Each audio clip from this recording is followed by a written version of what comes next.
I can't think of any other time where you're not overly busy and you have a million things going on. When I was a middle and high school student, I watched a lot of TV. I'm so glad that I wasn't in middle and high school during a pandemic, because I would waste a lot of time doing that.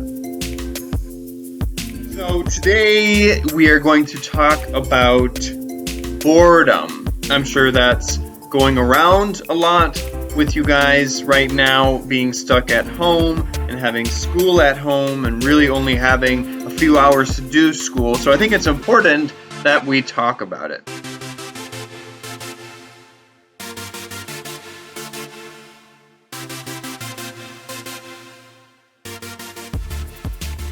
So my first question for you is, what has boredom driven you to? What has it done negatively? What has it done positively for you and your life? I want to make this quick. I just wanted to give you guys a quick verse to refer to when talking about boredom, and then I'm going to do 3 quick points to follow that up. So this is from the book of Proverbs. Remember that the Old Testament is not just a Christian thing, it's also used by Muslims and Jews, and in Judaism, especially today, there is a huge theme and cultural value of wisdom. Wisdom is huge, and so that's what makes Proverbs really, really significant. So this is from Proverbs chapter 3, verses 3 through 8. It says, "Don't let loyalty and faithfulness leave you. Bind them on your neck. Write them on the tablet of your heart. Then you will find favor and approval in the eyes of God and humanity. Trust in the Lord with all your heart. Don't rely on your own intelligence. Know Him in all your paths, and He will keep your ways straight. Don't consider yourself wise. Fear the Lord and turn away from evil. Then your body will be healthy and your bones strength."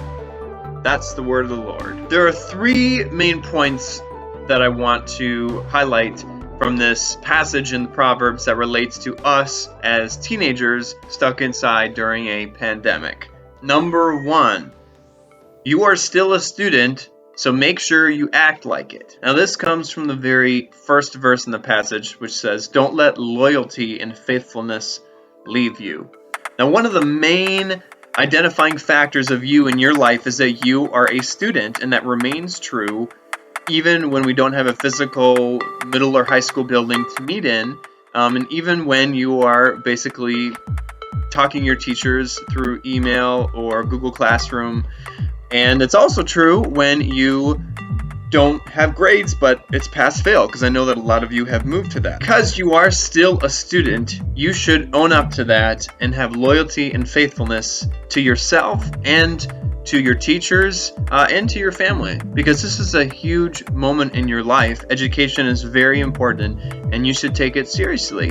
And that means doing the amount of work that they ask you to do. If they say to review notes, it means to do it, even if you'd rather do something else. It means that if you are taking a test that's closed book, it means that you should not look through your notes. I mean, who's going to know, right? Well, you're going to know, and God's going to know. And I'm not saying that to shame you or make you think that God's going to strike you with lightning or whatever, because God's not going to do that. It's not just wrong, it's a crime to you and your integrity. And your integrity is very important. Just like this proverb says, what you write on your heart becomes part of your inner being. And that means that what you practice, not necessarily what you preach, what you practice and what you make regular, becomes part of your being and part of your nature. So a really quick example of how something you do a lot becomes part of you. This is kind of a goofy one, but when I was a middle and high school student, I watched a lot of TV. I'm so glad that I wasn't in middle and high school during a pandemic, because I would waste a lot of time doing that. I'm also a big Saturday Night Live fan. I love sketch comedy, and I've done a lot of skits and writing, and some people are surprised sometimes when they say, "Alex, did you write this from scratch? Like, how do you know?" And I don't know, but I've watched so many sketches that it has just ingrained in my brain that I know the timing, what's funny, what's not funny, And I don't know. So that's kind of a goofy example, but there you go. Number 2, even though you're still a student, you do have a lot more free time. And I encourage you to use that for true rest and refreshment. So what do I mean by true rest and refreshment? Well, I think it's anything that is proper self-care. And if you look at the different areas of wellness, there's social, emotional, spiritual, mental, and physical, right? So that means that you are attending to all those different levels of wellness. So let's do physical. It means exercise. It means not consuming junk food. Emotional. How about monitoring your emotions and making sure that if the boredom is getting to you, that you do something that allows you to not have outbursts, still connect with people and do whatever gives you energy and lets you rest and refresh. Social. We're not meant to be isolated like this. That God created us for community, so it means reaching out to your friends, and this is an opportunity to do that. What about friendships that have just fizzled out over the years? You know, they didn't end in drama or a fight, but they just, you know, they moved to a school or a different place, or they have different classes or whatever. You just run in different circles. However, reach out to those and check in with them. It may not go anywhere, but you'll be grateful that you at least tried. Mental. It means not just wasting your mind power on anything screen related. So that's not school related. So like video games, lots of video games, which I hear that a lot of you are doing. That's okay, but you know, overdoing it is not really good for your mental health. That's not true rest and refreshment. It means, you know, obviously taking time to be a student, like I said before, but also it means to read, to watch educational programming if you're going to watch anything you're interested in. I mean, they have everything on streaming now. If you're interested in history, there's stuff like that. There's lots of podcasts out there too that you can do while you're like exercising or whatever, and you can learn about pretty much anything you want to learn about, and you can listen to it. Spiritual. This is obviously a big one for me because it's, you know, my platform and everything.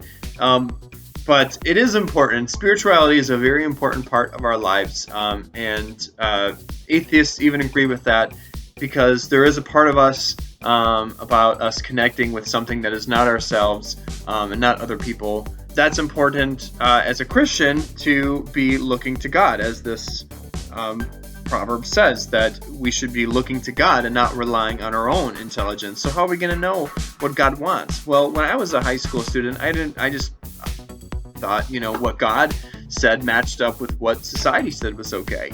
That's not always the case. There are definitely some parallels, and different Christians can agree and argue on some of those, but we're really only going to know when we look at the Bible. And I encourage you to take this time to read the Bible. Don't let your notions of it being boring and dry stop you from doing that. Because there's some great and interesting books out there. Because we're in the season of Holy Week and Easter, I recommend that you read a gospel: Matthew, Mark, Luke, or John. Mark is the shortest. John seems to be popular with a lot of people, but any of those are great. Luke has the most stories, and there's also Acts is how the church grew after Jesus, you know, rose from the dead and ascended, and now it was up to the disciples to grow the church, and they're now called apostles, and that's a great one. A lot of action in there, and you learn about Paul in there, who's a writer of a lot of the New Testament books after Acts. Speaking of which, the book that comes right after Acts, Romans, is one of the most foundational books of all Christian faith. That's a really great one. I recommend you read that. Philippians is a shorter one written by Paul. It's got a lot of encouragement in there and a lot of good advice that I recommend as well. And I myself have been going through the book of Exodus, which is an Old Testament book about Moses, but that's a really good one too, because you kind of learn about God's relationship with his chosen people. 3, trust God and rely on God through prayer and reading the Bible. Like I said, it's important to read the Bible to know what God wants, but that if we just leave it at reading the Bible or leave it at prayer and we're not striving to change our lives, then really that's not what's going on. All in the book of Acts, the apostles have this refrain where they tell people, change your heart and change your lives. And that's what I encourage you to do during this time. Change your heart and change your life. And that connects very well to this proverb. We need to change our hearts and make sure that what we're writing on our hearts that's going to become part of us are good things. That's good integrity. That's honesty. That we're going to grow to be really good people after this. We're going to be better students. We're going to be better Christians. We're going to be better friends. We're going to be better family members. We're going to be better everything. And it also means that we trust God even when it doesn't make sense to us. And that happens a lot when teachers make us do something or parents make us do something and it makes no sense to us. And I've heard it a million times and I get it and I was there. But just like with God, we need to listen to that. That makes us really disciplined people. Because let's be honest, if we're not living it out and we're not taking it to heart, then our Christian faith is really weak.